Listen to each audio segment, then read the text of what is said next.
2024 헌나 6 청구인 국회, 피청구인 법무부 장관. 이 사건은 피청구인이 직무집행에 있어 헌법이나 법률을 위반했는지 여부, 파면 결정을 선고할 것인지 여부에 관한 것입니다. 먼저 적법 요건에 관하여 보겠습니다. 이 사건 소추 의결서에는 서울 동부구치소 내 구검시설 마련 지시, 삼청동 안가회동, 국회의 자료 제출 요구 거부 관련 각 소추 사유에 대해 다른 사실과 구분할 수 있을 정도의 구체적 사정이 기재되어 있으므로 이 부분 소추 사유가 특정되지 않았다고 볼 수 없습니다. 국회법상 탄핵소추 사유에 대한 조사는 국회의 재량으로 규정되어 있고, 탄핵소추의 경우에는 국회에서 질의와 토론 없이 표결할 수 있도록 규정된 것으로 해석할 수 있습니다. 국회의 탄핵소추안 의결 과정에서 필요한 법정 절차가 준수되었고, 피소추자의 헌법 내지 법률 위반 행위가 일정 수준 이상 소명된 이상 탄핵소추권이 남용되었다고 할 수 없습니다.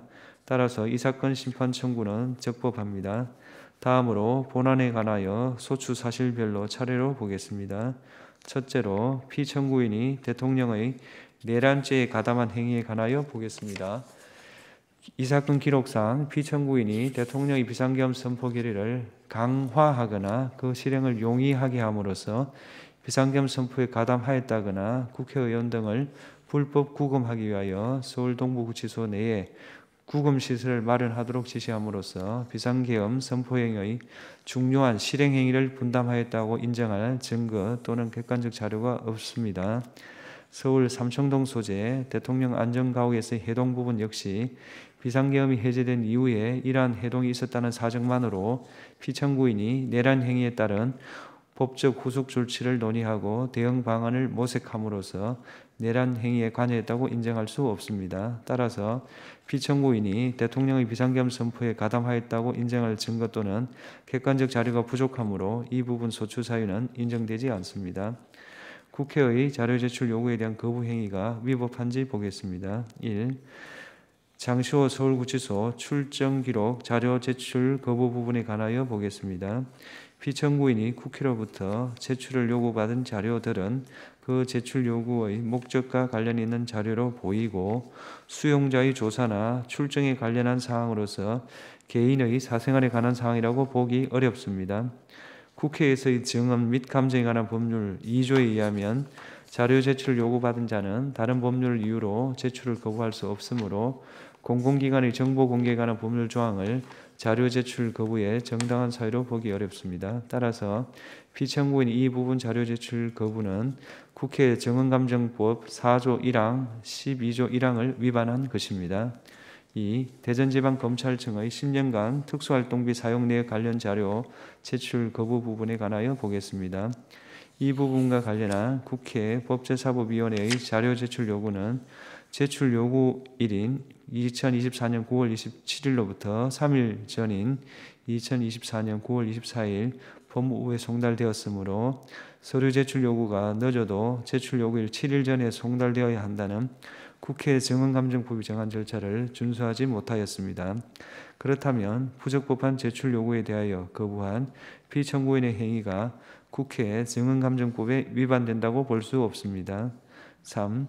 국회의 자료 제출 요구의 내재적 한계 분석 문건의 작성 및 배포 부분에 관하여 보겠습니다. 피청구인이 국회의 자료 제출 요구의 내재적 한계 분석 문건을 작성하고 이를 국회의원실에 배포한 사실은 인정되나 이와 같은 문건을 작성 배포한 행위만으로 국회의 특정한 자료 제출 요구를 거부한 행위로 평가할 수는 없습니다. 그렇다면 이 부분 소추 사실은 국회 정언감정법이나 헌법, 정부조직법, 행정기본법 위반에 해당하지 않습니다. 국회 본회의 중 퇴장 행위가 헌법과 법률을 위반하였는지 여부에 관하여 보겠습니다.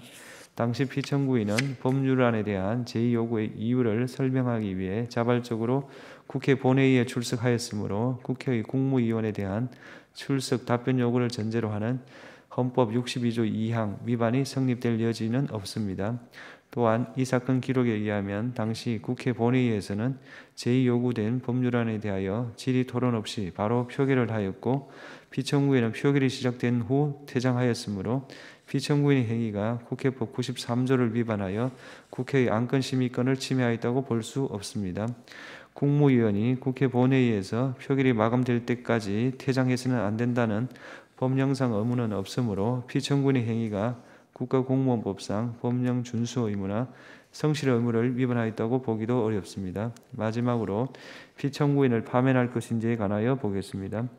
피청구인은 장시호 서울구치소 출정 기록 관련 국회의 자료 제출 요구에 정당한 이유 없이 불응함으로써 국회 정언감정법을 위반하였습니다. 그러나 국회로부터 요구받은 자료의 범위가 방대하여 피청구인으로서는 무분별한 자료 공개에 대해 우려하였을 수 있고 피청구인은 사후적으로나마 현장 검증을 통해 일부 관련 자료를 위원들에게 열람하게 하였으며 일부 위원들에게는 문제된 자료를 개별적으로 보고하기도 하였습니다. 이러한 사정을 종합하면 피청구인이 법 질서를 무시하거나 이에 역행하고자 하는 적극적 의도로 법률을 위반하였다고 보기는 어렵습니다. 따라서 피청구인의 파면을 정당화하는 사유가 존재한다고 볼 수 없습니다. 주문을 선고하겠습니다. 탄핵 사건이므로 선고 시각을 확인하겠습니다. 지금 시각은 오후 2시 11분입니다. 주문, 이 사건 심판 청구를 기각한다.